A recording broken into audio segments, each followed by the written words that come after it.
নমস্কার বন্ধুরা, আজ আমি আপনাদের সাথে আলোচনা করছি constipation before and during menstruation. আগের দিন আমি আপনাদের সাথে আলোচনা করেছিলাম যে মেনস্ট্রুয়েশন বিফোর অ্যান্ড ডিউরিংয়ে যে সমস্ত কনকমিট্যান্ট সিমটমস আসে, আগের দিন আমি আলোচনা করেছিলাম breast pain before and during menstruation. আজ আমি আলোচনা করছি constipation before and during menstruation. Constipation before and during menstruation আমরা কেন্ট রেপার্টরি কোথায় পাবো? পেয়ে যাব 608 পেজ নাম্বারে। সেখানে আমরা পেয়ে যাব constipation before and during menstruation। সেখানে আমরা অনেক মেডিসিন পাবো। তার মধ্যে থেকে আজ আমি অল্প কিছু মেডিসিন আলোচনা করছি। প্রথমেই আসে গ্রাফাইটিস। গ্রাফাইটিসের পেশেন্টদের মেনস্ট্রুয়েশন লেট হয়। তার কারণ হচ্ছে অনেকক্ষণ জলে কাজ করার ফলে বা বেশি ধোয়া কাচা করার ফলে মেনস্ট্রুয়েশন ডিলে হয়, যেটা নাকি আমরা সিপিয়াতেও পাই। সিপিয়াও চিলি পেশেন্ট, গ্রাফাইটিসও চিলি পেশেন্ট।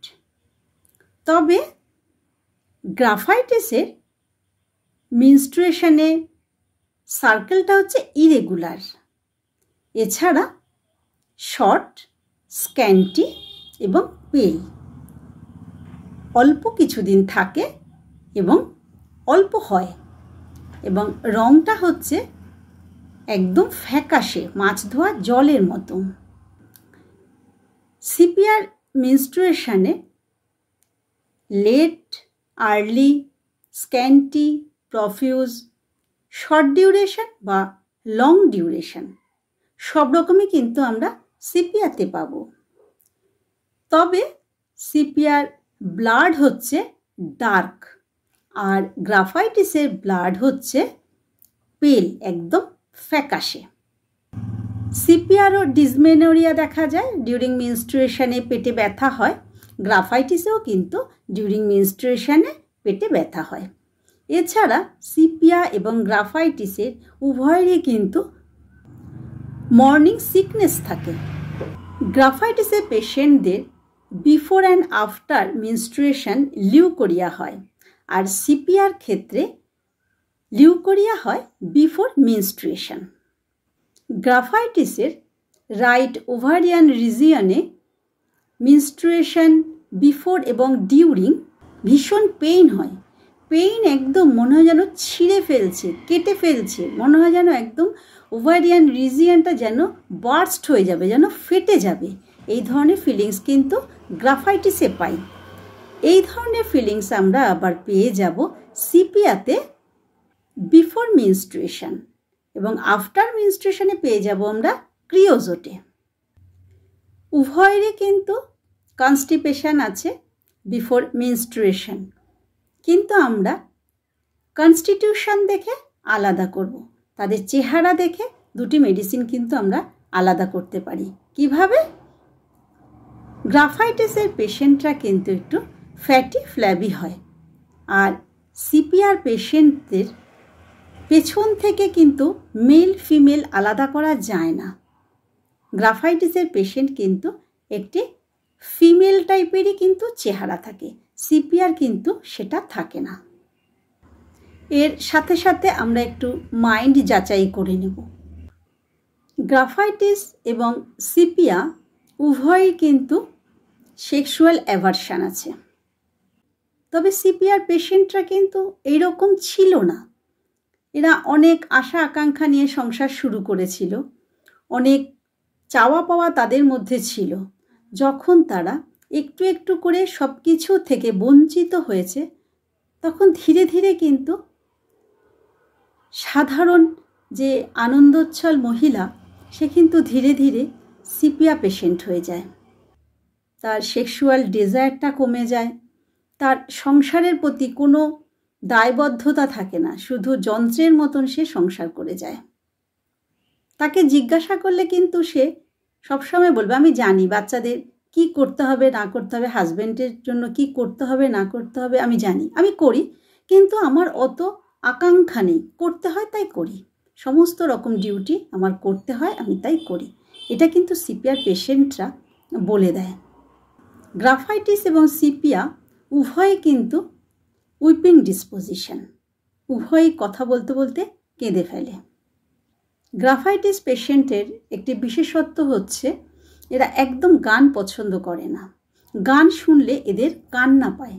এই গান শুনলে কান্না পায় আমরা কিন্তু আরও দুটি মেডিসিনে পাই, সেটা হচ্ছে ন্যাট্রামকার এবং স্যাবাইডা। গ্রাফাইটিস এবং সিপিআর উভয় পেশেন্টই কিন্তু মুখটা থাকে একদম বিষণ্ণ, হতাশ। এদের মুখের দিকে তাকালেই বোঝা যায় এরা ভীষণ অসুখী। গ্রাফাইটিসের পেশেন্ট সবসময় মৃত্যু নিয়ে ভাবে, এরা কোনো রকম কোনো ডিসিশান নিতে পারে না, ভীষণ ফরগেটফুলনেস হয় গ্রাফাইটিসের পেশেন্টরা। গ্রাফাইটিসের আরেকটি বিশেষ লক্ষণ হচ্ছে এদের স্কিনে একটা কিলয়েড হওয়ার টেন্ডেন্সি থাকে, বিশেষত ব্রেস্ট অ্যাবসেস। ব্রেস্টে যদি অ্যাবসেস হয়, সে অ্যাবসেস সেরে যাওয়ার পরেও কিন্তু কিলয়েড সৃষ্টি হয়। এছাড়া ব্রেস্ট অ্যাবসেস পুরোটা সারেও নি, কিলয়েড এসে গেছে এবং তার থেকে একটা আঠালো সিক্রেশন হচ্ছে, সেক্ষেত্রে কিন্তু গ্রাফাইটিস খুব ভালো কাজ করে। তবে গ্রাফাইটিসে কিন্তু অনেক ক্ষেত্রে দেখা যায় মিন্স না হয়ে সেই জায়গায় সেই ডেটে প্রচুর লিউকোরিয়া হয়। আর গ্রাফাইটিসের স্কিন কিন্তু খুব আনহেলদি, যেটা নাকি আমরা সাইলেশিয়াতেও পাই। সিপিআর পেশেন্টদের একটা বেয়ারিং ডাউন সেন্সেশন থাকে, মনে হয় যেন ভ্যাজাইনা থেকে সমস্ত কিছু বেরিয়ে আসবে, এই জন্য তারা পা দুটি ক্রস করে বসে। এই লক্ষণ কিন্তু আমরা আবার পেয়ে যাই লিলিয়াম টিক, বেলেডোনা। সিপিয়াতে একটা ভীষণ স্টিচিং পেইন হয়, যে পেইনটা নাকি ভ্যাজাইনা থেকে আম্বেলিকাস পর্যন্ত স্প্রেড করে। গ্রাফাইটিসেও যেরকম কয়শান অ্যাভারশন, সিপিয়াতেও কয়শান অ্যাভারশন আমি আগেই বলেছি। সিপিয়াতে কিন্তু ডিউরিং কয়শান ভ্যাজাইনা ভীষণ পেইনফুল হয়, যার ফলে এরা আফটার কয়শানে এরা অজ্ঞান হয়ে যায়, ভীষণ টায়ার্ড ফিল করে। সিপিআর পেশেন্টরা স্লিপলেস থাকে এবং প্রচুর স্বপ্ন দেখে এরা। নেক্সট আসছে সাইলেশিয়া। সাইলেশিয়াও চিলি পেশেন্ট, তবে এদের কনস্টিটিউশনটা এরা কিন্তু লিন থিন, সিকলি অ্যাপিয়ারেন্স, মানে এদের দেখলেই একটা রুগ্ন চেহারা প্রকাশ পায়। এছাড়া এদের স্কিনটা থাকে একদম ড্রাই। এরা যে এত লিন থিন হয়, এরা কিন্তু অপুষ্টির জন্য হয়। কারণ হচ্ছে এরা যে ঠিকঠাক খাবার পাচ্ছে তা নয়, এদের ডাইজেস্টিভ পাওয়ারটাই উইক, যার ফলে যতই পুষ্টিকর খাদ্য খাক না কেন এদের কিন্তু হেলথ ইমপ্রুভ একদম হয় না। এছাড়া পাস হিস্ট্রি দেখলে আমরা সাইলেশিয়াতে পাবো যে ব্যাড এফেক্টস অফ ভ্যাকসিনেশন। এছাড়া এরা ছোট বয়সে ডিউরিং চাইল্ডহুড এরা একদম মায়ের দুধ পায়নি বা খায়নি। সাইলেশিয়ার পেশেন্টদের মেট্রোরেজিয়া দেখা যায়, দুটি মেনস্ট্রুয়েশনে মাঝে ব্লিডিং হয় সাইলেশিয়ার পেশেন্টদের। এই মেট্রোরেজিয়া কিন্তু আমরা আবার সিপিয়াতেও পাই, প্ল্যাটিনাতেও পাই। প্ল্যাটিনার মেট্রোরেজিয়া 14 ডেজে হয়। সাইলেশিয়ার ব্লিডিং যখন একটু বেশি হয় তখন এদের সারা বডি ঠান্ডা হয়ে যায়। এই মেনস্ট্রুয়েশনের সময় পা দুটো ঠান্ডা হয়ে যায়, এটা কিন্তু আমরা আবার ক্যালকেরিয়া কার্ভেও পাবো। বাচ্চারা যখন মায়ের দুধ খায় তখন কিন্তু মায়ের ভ্যাজাইনাল ডিসচার্জ হয়, একটা ব্লিডিং হয়। সেই লক্ষণ কিন্তু আমরা যেমন সাইলেশিয়াতে পাবো, কিন্তু লিউকোরিয়া ডিউরিং নার্সিং সেটা আমরা পেয়ে যাব আস্টিলিগোতে। সাইলেশিয়ার মাইন্ড আমরা একটু যাচাই করে নেব। সাইলেশিয়ার পেশেন্টদের এদের কিন্তু ল্যাক অফ কনফিডেন্স থাকে এরা সহজে মানুষের বশ্যতা স্বীকার করে নেয়। এরা খুব ভীতু হয়। এরা একদম মানসিক পরিশ্রম করতে চায় না। এরা চিন্তাও করতে চায় না। এদের ভীষণ অ্যাংজাইটি। এদের হাতের তলায় পায়ের তলায় প্রচুর ঘাম হয়। পায়ের ঘামে ভীষণ দুর্গন্ধ হয়। এটা কিন্তু সাইলেশিয়ার একটি বিশেষ লক্ষণ। নেক্সট আসবো এপিস। এপিসের পেশেন্টদের বিফোর মেনস্ট্রুয়েশন কনস্টিপেশন তো দেখাই যায়। এছাড়া কনস্টিপেশনে এদের মনে হয় ভেতরে যেন কিছু চেপে বসে আছে, যদি প্রেশার দেয় তা যেন ভেঙে বেরিয়ে আসবে। এই ধরনের ফিলিংস কিন্তু আমরা এপিসে পাবো। এপিসেও কিন্তু মেট্রোরেজিয়া দেখা যায়। অ্যাবডোমেনে একটা হেভিনেস সেন্সেশন হয় এপিসে। এছাড়াও একটা স্টিঙ্গিং পেইন হয়। এই স্টিঙ্গিং পেইন এপিসে কিন্তু একটা ভীষণ গুরুত্বপূর্ণ সিমটমস। যখন মেনস্ট্রুয়েশনটা শুরু হয় তখন বেয়ারিং ডাউন সেন্সেশন ফিল করে এপিসের পেশেন্টরা। ডিসমেনোরিয়ার সাথে রাইট ওভারিয়ান রিজিয়ানে একটা মারাত্মক স্টিচিং পেইন হয়। এই পেইন কিন্তু এপিসের ক্ষেত্রে ভীষণ গুরুত্বপূর্ণ।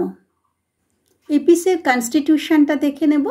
এদের মুখটা থাকে ফ্যাকাশে এবং একটু পাফিনেস থাকে, মুখটা একটু ফোলা ফোলা থাকে। এছাড়া লোয়ার আইলিডসগুলো ফোলা থাকে। ক্যালিকার্বে যেমন থাকে আপার আইলিডসে ফোলা। এদের ফেস থাকে পেল এবং ওয়্যাক্সি। এরা কিন্তু থার্স্টলেস হয়। থার্স্টলেস কিন্তু আমরা আবার পালসেটিলাতেও পাবো। পালসও হট পেশেন্ট, এপিসও হট পেশেন্ট। তবে এপিসের পেশেন্টরা কিন্তু ভীষণ ইরিটেবল। এরা ভীষণ অকওয়ার্ড হয়। হাত থেকে জিনিস পড়ে যায়, যতই সতর্ক থাকুক হাত থেকে জিনিস পড়ে যায়। এই হাত থেকে জিনিস পড়ে যায় আমরা আবার পেয়ে যাব বোভিস্টা এবং ন্যাট্রামিউরে। এরা কিন্তু ভীষণ রেস্টলেস। তবে ল্যাকেসিসের সাথে এপিসের কিন্তু মেন্টালিটি অনেক ক্ষেত্রেই একরকম। এপিস এবং ল্যাকেসিস উভয় পেশেন্টই কিন্তু ভীষণ হিংসুটে। উভয়ই টাইট জামাকাপড় একদম পছন্দ করে না। উভয়ই হট পেশেন্ট। তবে apis right sided medicine, lachesis left sided medicine. এপিসের সিমটমস রাইট থেকে লেফটে যায়। রাইট ওভারি রিজিয়ান থেকে পেইন লেফট ওভারি রিজিয়ানে চলে যায়।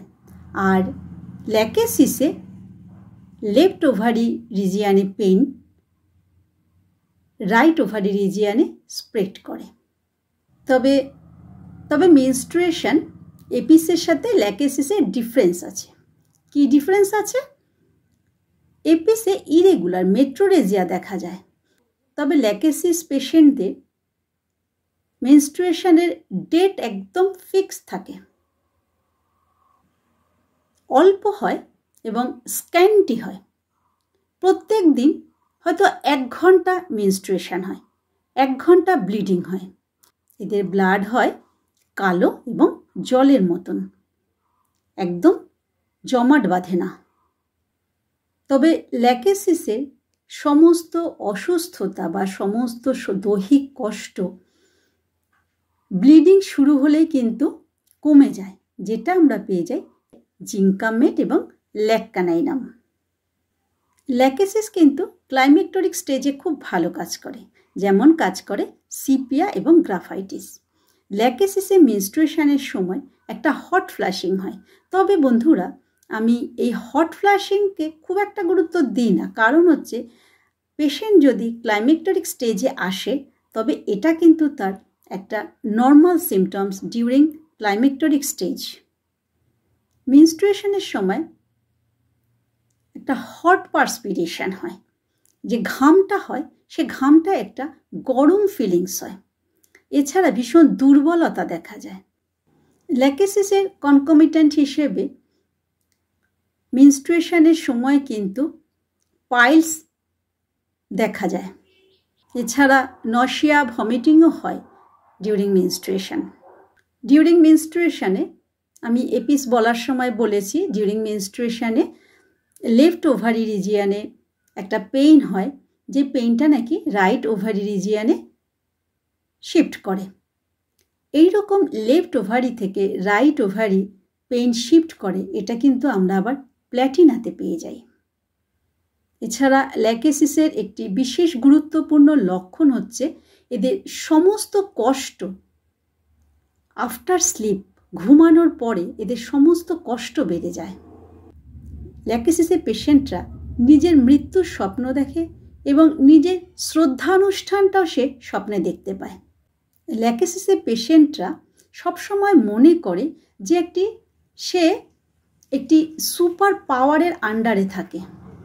সেভাবে সে নিজে কিছু করছে না, কোনো সুপার হিউম্যান তাকে দিয়ে সে কাজটা করাচ্ছে, যেটা আমরা একটি গানে পেয়ে যাই। শ্যামাসঙ্গীতে আমরা একটা গানে একটা লাইন আমরা শুনতে পাই, যেটি হচ্ছে, তোমার কর্ম তুমি করো মা, লোকে বলে আমি করি। তো আমার মনে হয় এটা ল্যাকেসিসের পেশেন্টদের মেন্টালিটির সাথে খুব মিলে যায়। ল্যাকেসিসের পেশেন্টদের সেক্সুয়াল ডেজায়ারটা কিন্তু একটু বেশি, এদের নিম্ফোমেনিয়া দেখা যায়। এই নিম্ফোমেনিয়া কিন্তু আমরা আবার পেয়ে যাই প্ল্যাটিনামে। নেক্সট আসি ন্যাট্রামিউর। ন্যাট্রামিউর অলসো হট পেশেন্ট, বাট এদের সহজেই সর্দি কাশি লেগে যায়। ন্যাট্রামিউরের পেশেন্টদের লেট পিউবার্টি দেখা যায়। এছাড়া এদের menstruation too early, too late, too scanty, too profuse, এছাড়া ইরেগুলার। ঠিক এইরকমই আমরা কিন্তু সিপিয়াতেও পাই। সিপিয়ার মতোই এদের কনকমিটেন্ট হিসেবে আসে ডিউরিং মেনস্ট্রুয়েশন একটা বেয়ারিং ডাউন সেন্সেশন সকালবেলা। ল্যাকেসিসের মতো হট ফিলিংস হয় ডিউরিং মেনস্ট্রুয়েশন। আফটার মেনস্ট্রুয়েশনে হেডেক দেখা যায়। বিফোর মেনস্ট্রুয়েশনে এরা ভীষণ ইরিটেবল হয়ে যায়। ন্যাট্রামিউরের পেশেন্টরা কিন্তু একটু অ্যানিমিক হয়, এরা রক্তাল্পতায় ভোগে। এছাড়া এদের লো ব্লাড প্রেশার দেখা যায়। ন্যাট্রামিউরের পেশেন্টদেরও কিন্তু কয়েশন পেইনফুল হয়, যেটা নাকি আমরা সিপিয়াতেও পাই। এছাড়া ন্যাট্রামিউর এবং লাইকোর ভ্যাজাইনা ড্রাই হয়। এদের ভ্যাজাইনা যেমন ড্রাই হয়, তেমনি এদের মাউথ এবং স্কিন অলসো ড্রাই। ন্যাট্রামিউরের পেশেন্টদের একটি বিশেষ লক্ষণ হচ্ছে এদের মেন্টালিটি ভীষণ ইরিটেবল। এরা ভীষণ ইরিটেবল হয়, এরা একটুতেই খুব রেগে যায়। তো এরা যখন খুব রেগে যায়, তখন যদি কেউ ভালো কথা বলে বা সান্ত্বনা দেওয়ার চেষ্টা করে, এদের কিন্তু সেই মুহূর্তে রাগ বেড়ে যায়। তবে বন্ধুরা, অনেকেই কিন্তু বলে, না আমার কমে যায়, আমাকে যখন কেউ সান্ত্বনা দেয় আমার কমে যায়। তবে এই জায়গাটা কিন্তু খুব যাচাই করবার দরকার, কারণ কমে যায়, আপনি জিজ্ঞাসা করতেই পারেন, কমে যায় ঠিক আছে, কিন্তু সেই মুহূর্তে কি ভালো লাগে? তখন কিন্তু ন্যাট্রামিউরের পেশেন্ট বলবে না, সেই মুহূর্তে ভালো লাগে না, পরে ভালো লাগে। তো বন্ধুরা, এইভাবে কিন্তু মেন্টালিটিটা আমরা যাচাই করব ন্যাট্রামিউরের। ন্যাট্রামিউরের পেশেন্টরা হাসার সময় এদের চোখ থেকে জল পড়ে। ন্যাট্রামিউরের পেশেন্টদের ফেস কিন্তু অয়েলি এবং ওয়্যাক্সি, এটা কিন্তু আমরা আবার এপিসে পাই। ন্যাট্রামিউর পেশেন্ট অবশ্যই লিন অ্যান্ড থিন, এছাড়া এদের নেক রিজিয়নটা একটু সরু থাকে।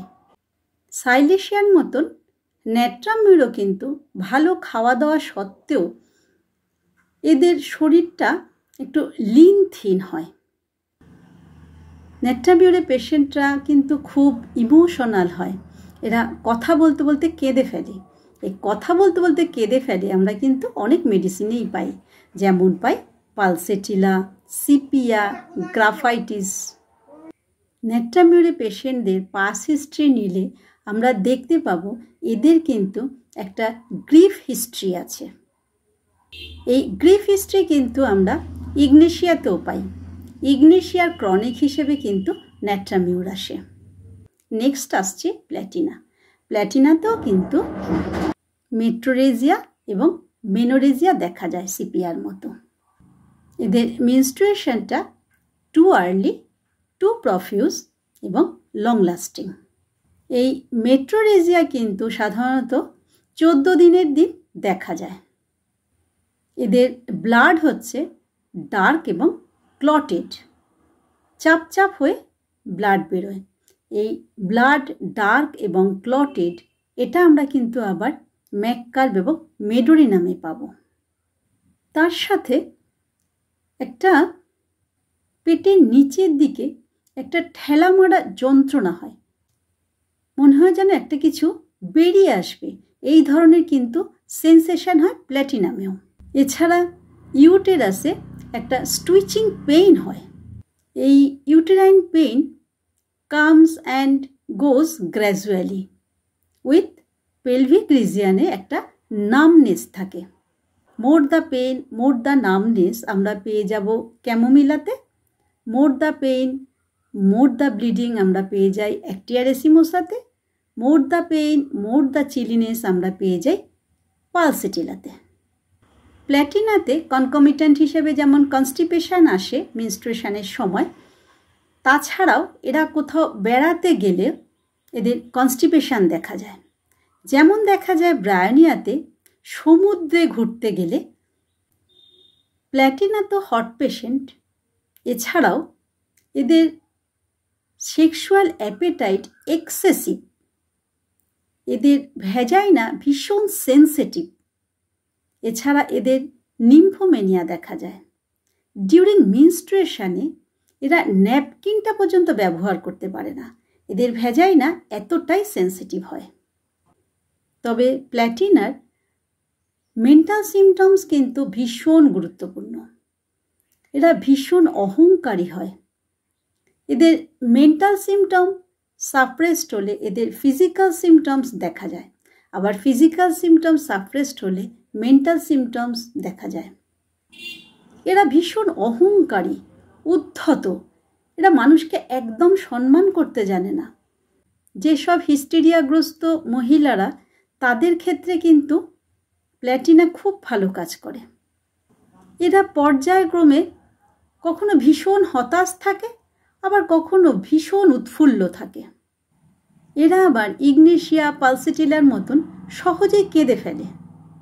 এরা এতটাই অহংকারী, তারা মনে করে সবাই যেন তার থেকে ফিজিক্যালি এবং মেন্টালি ছোট। অতিরিক্ত অহংকারের ফলে এদের কিন্তু মানসিক বিশৃঙ্খলা দেখা যায়। তবে বন্ধুরা, প্ল্যাটিনা পড়ার সময় যখনই আমি এই লাইনটা পড়ি যে অতিরিক্ত অহংকারের ফলে মানসিক ভারসাম্য হারিয়ে ফেলে, এটা যখনই আমি পড়ি তখনই আমার একটি ছোটোবেলার একটি কথা মনে পড়ে, যেটা আমি আপনাদের সাথে শেয়ার করছি। এবং এই গল্পটি যদি আপনারা শোনেন তো কোনো দিন প্ল্যাটিনা যে এমন অহংকারী সেটা আপনারা ভুলবেন না। যেমন আমিও ভুলি না, প্ল্যাটিনা পড়ার সময় তার ছবিটাই আমার চোখের সামনে ভেসে ওঠে। আমরা তখন খুব ছোট, আমাদেরই পাড়ায় থাকতো, আমাদের সাথেই খেলতো, আমার থেকে 2-3 বছরের ছোট। আমরা একসাথে খেলতাম, কিন্তু এত অহংকারী ছিল, সে কোনো খেলা আউট হলে কিছুতে মানতে চাইতো না। তার কথাবার্তা সব সময়, সে একটা খুব কোয়ালিফাইড ফ্যামিলি, বিশাল রিচ ফ্যামিলিতে বিলং করে, এই ধরনের কথাবার্তা তার সবসময় প্রকাশ পেত। তার কথায় সবসময় এইরকম ধরনটাই প্রকাশ পেত। কিন্তু সে কিন্তু আমাদের মতোই মধ্যবিত্ত ফ্যামিলির মেয়ে। যাই হোক, সে যখন ক্লাস 7-এ উঠল, পড়াশোনা খুব ভালো এবং খুব স্পোর্টি গার্ল, ভীষণ খেলাধুলাতেও খুব ভালো ছিল। তো স্কুলে দৌড় প্রতিযোগিতা, ও সবসময় স্কুলে ছোট থেকে সব জায়গায় যেখানেই যায় দৌড় প্রতিযোগিতায় ও ফার্স্ট। কিন্তু যখন 7-এ পড়ে, এন্ড অফ দ্য পয়েন্টে আমি দাঁড়িয়েছিলাম। ওদের দৌড় শুরু হলো। আমরা ম্যাডামদের সাথে দাঁড়িয়েছিলাম ফার্স্ট সেকেন্ড থার্ড দেখবার জন্য। দৌড় শুরু হলো, ও সেকেন্ড হলো। আমি কিন্তু উপস্থিত, আমি কোনো গল্প বলছি না, আমি দেখলাম ও সেকেন্ড হলো। কিন্তু এত দুঃখের বিষয়, ও ম্যাডামদের কথাও মানলো না, কারুর কথা মানলো না। ও বলল আমি ফার্স্ট হয়েছি। ও নিজেই বুঝে গিয়েছিল যে ও ফার্স্ট হয়েছে, ওকে সেকেন্ড করা হলো। এতটাই অহংকারী। তো যাই হোক, ও কিছুতে মানলো না, তেমন কিন্তু স্কুলের প্রাইজটাও নিল না। আর সেই থেকে স্কুলে কখনো ও কোনো প্রতিযোগিতায় নাম দেয়নি। যাই হোক চলছে, ক্লাস 9-এ উঠল। হঠাৎ একদিন শুনলাম মেয়েটি তার মানসিক ভারসাম্য হারিয়েছে। খুব দুঃখ লাগলো। তখন কিন্তু বুঝিনি মানসিক ভারসাম্য হারিয়ে যাওয়ার পেছনে তার মূল কারণ ছিল তার আত্ম অহংকার। এটা কিন্তু তখন বুঝিনি, এই প্ল্যাটিনাম পড়ার সময় বুঝলাম। তো বন্ধুরা, তার পাশাপাশি বলি, তারই ভাই, সে একদম ছোট থেকেই ঠিক তার দিদির বিপরীত। তার মধ্যে কোনো অহংকার, সে সব রকম মানুষদের সাথে মিশত। সে কিন্তু আজ বিদেশে একজন ফিজিসিস্ট। তো অহংকার পতনের মূল, সেটা কিন্তু আমি দেখেছি। এবং প্ল্যাটিনা পড়ার সময় আমার সব সময় আমার এই গল্পটাই মনে পড়ে। ওই মেয়েটির মুখটা আমার আজও মনে পড়ে। সে আজও আছে ঠিকঠাকই, কিন্তু মানসিকভাবে সে আর স্বাভাবিক জীবনে ফিরতে পারেনি। এই গল্পটা করলাম এই কারণে, যাতে আপনাদের প্ল্যাটিনাম পড়ার সময় ঠিক এই গল্পটা যদি একটু মনে পড়ে, তো কোনো দিন আর প্ল্যাটিনাম ভুলবেন না। তো বন্ধুরা, আমি চেষ্টা করলাম কনকমিট্যান্ট সিমটমস হিসাবে কনস্টিপেশন আসে বিফোর অ্যান্ড ডিউরিং মেনস্ট্রুয়েশন, আমি একটু ডিফারেন্সিয়েট করে বোঝাবার চেষ্টা করলাম। যদি আপনাদের আমার এই ভিডিওটি ভালো লাগে, অবশ্যই শেয়ার করবেন, লাইক দেবেন, কমেন্টস করবেন। ভুল হলেও কমেন্টস করুন। আমি আপনাদের কমেন্টস পড়তে ভীষণ ভালোবাসি। ধন্যবাদ।